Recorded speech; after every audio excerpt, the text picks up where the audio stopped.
Well, welcome to the Ask Matter Solutions first podcast. So you've got Sam Fields here, and Ben. And Ben, so I'm here. I'm the director, Ben Maiden, and Sam, obviously Google Ads Manager. Yep. If you've watched the YouTube channel a bit before, then you know who we both are, I guess. And we've decided we're going lo-fi. Yeah. So less scripting, more into the details and into the nitty gritty. So what we got to talk about today, Sam? What's the burning issue in our world? So the burning issue would be the changes to the Google Partner and Google Partner status, the requirements, the specializations, what Google's basically asking of Google partners. Currently, we are what's known as a Premier Partner. It basically gives us the right to put the Premier Partner, Google Premier Partner badge on our website. There's other with some pretty mad strict conditions. You have to put it in a certain way. You can't have screenshots. You have to specifically put it in so that it's tied back to their system, which authenticates us and our specializations, which at the moment is really we're just focused on search. We've been qualified for mobile and display but anyway, one of the big requirements is that we have to be covering 20,000 US spend every 90 days, and we absolutely slay that. But that's sensible, right? Google wants to be putting people up as partners and saying, yeah, these people know what they're doing, on the basis that they know what they're doing because they're spending money on behalf of clients, and those clients keep spending, which indicates that those clients are making money. They've got return on ad spend. They're making leads, sales off the back of the work that we do. And we live and die in terms of the business, the revenue. We live and die by the performance of these ads. So actually that metric alone is a pretty flipping good one. We don't want to publish how much money we've spent in 90 days, or we've helped clients spend in 90 days, but it's a pretty serious amount of money, right? And that's all going in Google's pocket. And so they put these other criteria in place. So what are they, Sam? What's the... So a couple of the criteria that will have changed is the certifications is the obvious one, and we're busy as hell. We've been qualified. I think one of our qualifications has lapsed, so we actually need to get that. If anything, I think the current status is it's at risk because one of us needs to sit down and do the ads, and sort of hands up, I think that's me, because Sam does the management day to day for 99.9% of all these clients. But in terms of the thing that we're concerned about, it's something new and a bit troubling. One of the issues that I've had with the Google certification process over the past few years, they've changed it a couple of times. They made it Academy for Ads. It obviously is a good thing for people who want to become Google certified, or even just learn more about Google Ads. But they've got to a point where they're making it extremely convoluted, and now they're saying that at least 50% of the users within your Google MCC, so I don't think they call it an MCC anymore, but essentially what an MCC is where all of your clients sit. And me being the Matter Solutions paid and social media manager, I am the top tier level person for these, and we've got several accounts for varying different things, and we've separated them up for operational purposes. And they're saying that 50% of these users require that. I don't know how they've got to that many users for a start, and the fact, so they've said that we've got 34 users in our account, and that's insane. Yeah. I can't imagine that we've got 34 users, so that's an error. And if it is remotely right, then we have to boot out pretty much all of those users, because really it's just you, me, an admin, and an assistant. So it's like, this is mad. Yeah. So so if half of us have to be qualified, that's easy peasy. But I think the big one that we want to get to is the performance section of the partner badge status requirements. And it says here, to read this verbatim, it says, based on account optimization score found in recommendations, which is a hyperlinked word, apply recommendations to improve your account performance. Learn more. And then it says, in a sort of a highlight window with a little information circle, dismissing recommendations will not count towards the account optimization requirement. So if you're remotely familiar with a Google Ads account, if you're an advertiser and you've seen these recommendations, they pop up in the top right hand corner and they say, hey, you should improve this and add these keywords. Hey, you should click here and you should increase your budget. And by the way, you should do this and you should do that.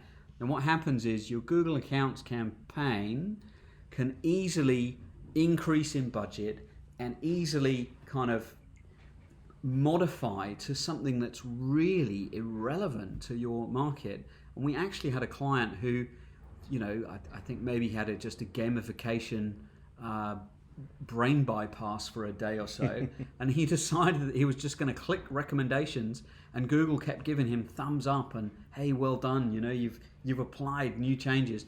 And he, we trust our clients, we give them access to all of their own accounts, and we manage their money on their behalf. So he has full admin rights over his own account. That's totally fine with us.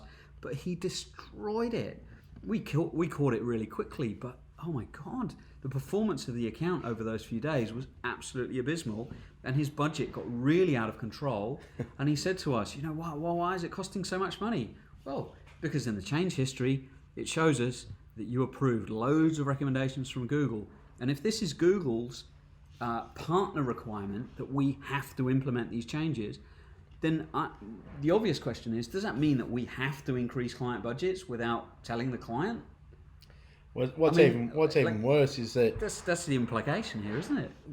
It definitely is. And what Ben's talking about, the client that did this, he thought he was doing the right thing, and he increased his budget, and it was actually me that went to him and said, hey, you spent a lot. Are you comfortable with that?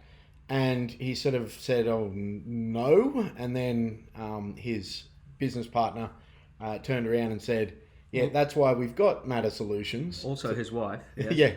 Yeah, that's it. So don't, leave it with them. And I went back through, and he literally added keyword after keyword that he doesn't even do. They're related to his product. They're definitely related, but they aren't something that is in his inventory. So he's gone out there, and he's been paying for all these clicks, paying a massive amount, because he's increased his budget. It was something like triple or quadruple fold. Yeah. And he spent all this money and on things that he doesn't even have on his website.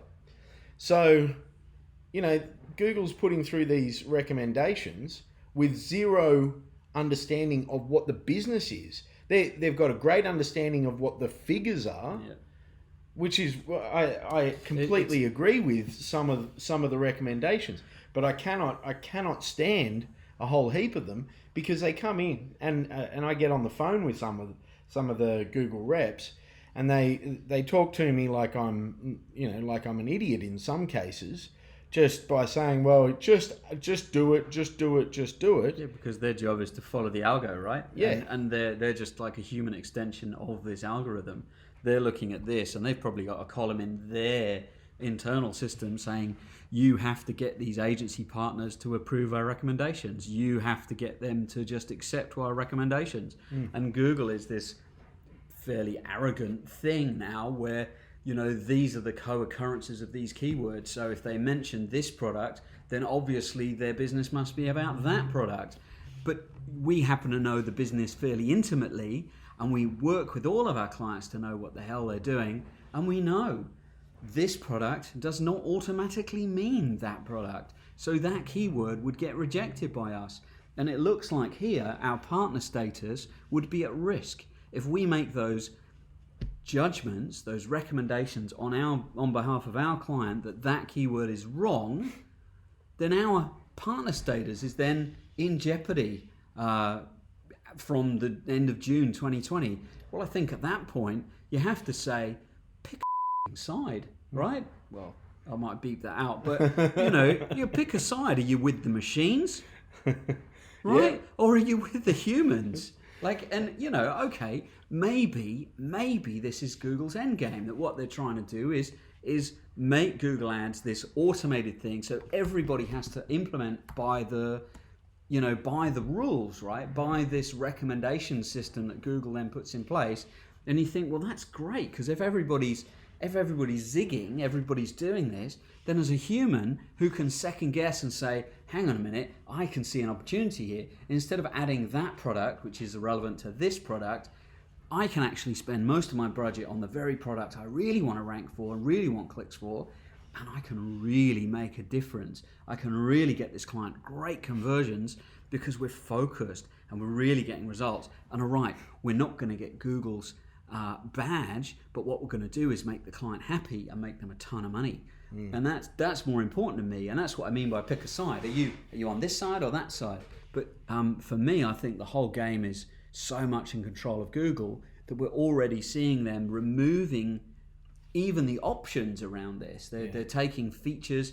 I think you were already writing some stuff about this before, right? Yeah. And we decided not to publish because it's a bit edgy. The idea of removing stats that might be of assistance. Stats that would give you as a human an insight over and above what the algo can come up with. And for me, I described it to somebody, well, why don't we just use the machine learning, the AI, the thing to just automatically do whatever Google wants? Well, you can, right? So you can just call Google and set up a Google Ads account, and they're not really putting a lot of effort into it. They're just putting some initiation keywords in, and then the system is learning pretty quickly what it thinks you should have, and then they're just auto-adding, auto-building, and, you have somebody just saying,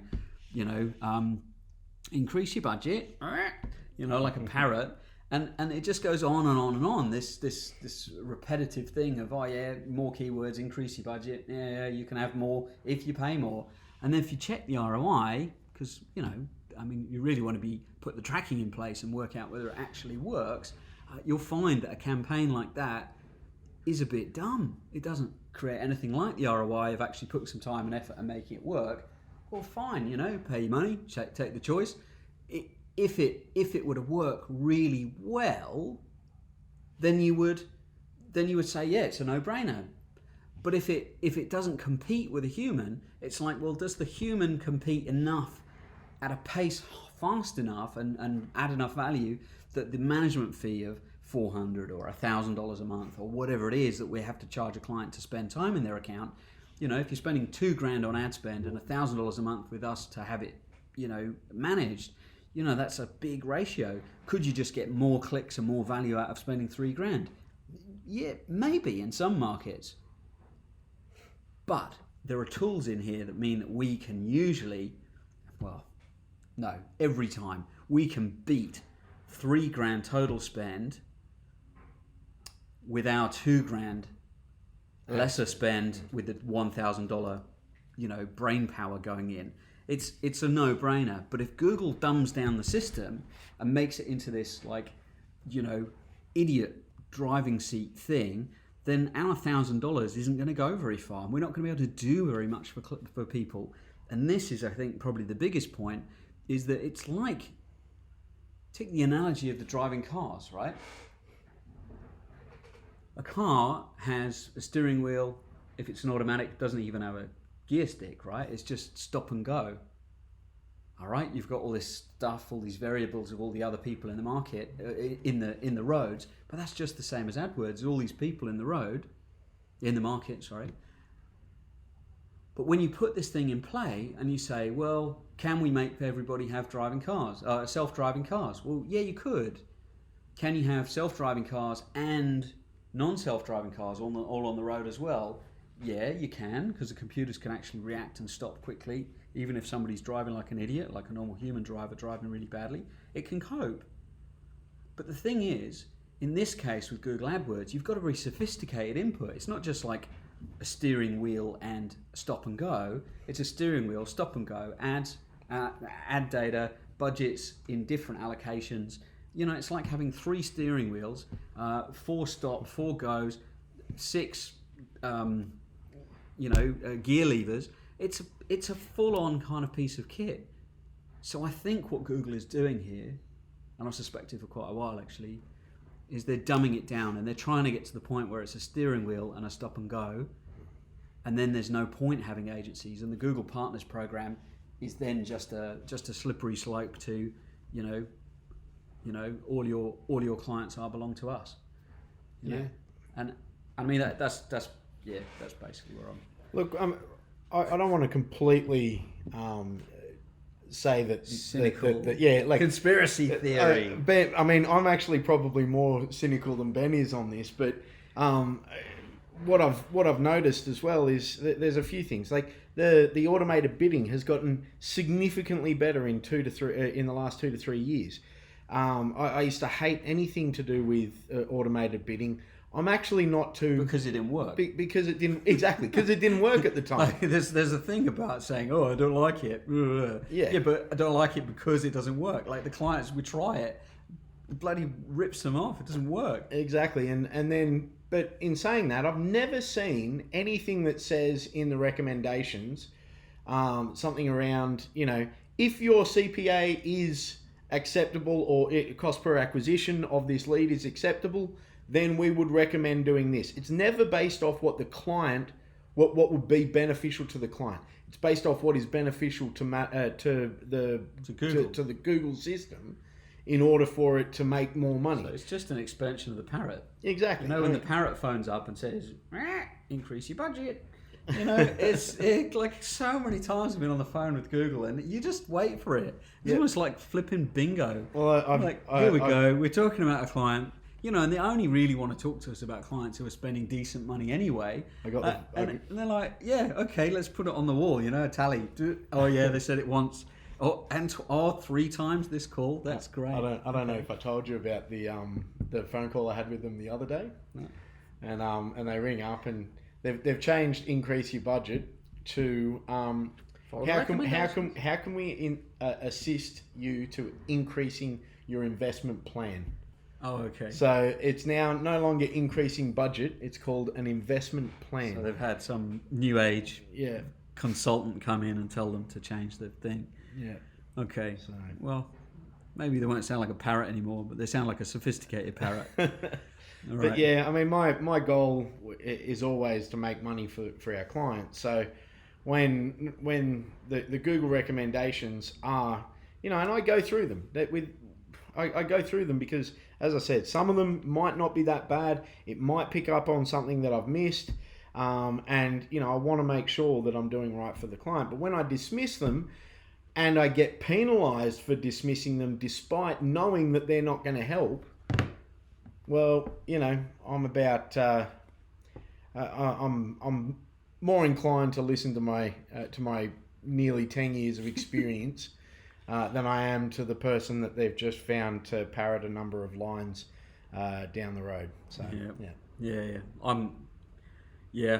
I'd sort of see the writing on the wall for the whole partners program, really, and of course, I think it's dead. Yeah. At June 2020, what they're going to be looking for is big clients, like big agencies, and then them just take. I honestly can't see big agencies doing this, right? Like if I worked at a really big agency and I want to do the very best work for my clients, do I tick the box for Google or do I kick ass for my client? It really is a tough decision, right? Well, if there's some incentive, and if the only incentive is a flipping badge, Google's got to rethink this. This is. I just think that there's enough agencies that are charging, tiny amounts of money to manage, in inverted commas, an account. Manage and really all they're doing is zero activity on the audit trail. Exactly. So manage with yeah. I'm doing we're both doing finger quote marks here. So bear with us, it's our first podcast. All right. So okay. So there'll be people who are just cutting 5, 10, 20% off somebody's. They're just clipping money off the ad spend, and they're just going to tick and flick these. Well, the thing is, that's really good news for us, because if we're up against somebody like that and they're implementing a wasting budget on, crappy recommendations, or their client's budget is getting away from them, and they're wasting budget on a campaign or a subsection of the ads, then we're us and our client, if we remain focused on the destination and the actual true direction we want to go on, we'll leave them alone, right? We'll leave them behind. Not leave them alone. We'll leave them behind by basically eating their lunch. It's going to be really interesting times. Interesting times. And I mean, there's so many Google partners. Like it used to be that you used to go to a Google partner event, 2013, 2014, and it was like a real select little group. And then it got to the point where it's every man and his dog that runs, even the mildest little digital agency in Sydney, Melbourne, Brisbane, the huge events now, huge. And, I've been to one for a little while, but, last one I went to was just enormous at the convention centre. So, Anyway, so there's our little bit on the partner thing, and we wonder if you like the lo-fi thing, but there we go, all done. Let us know.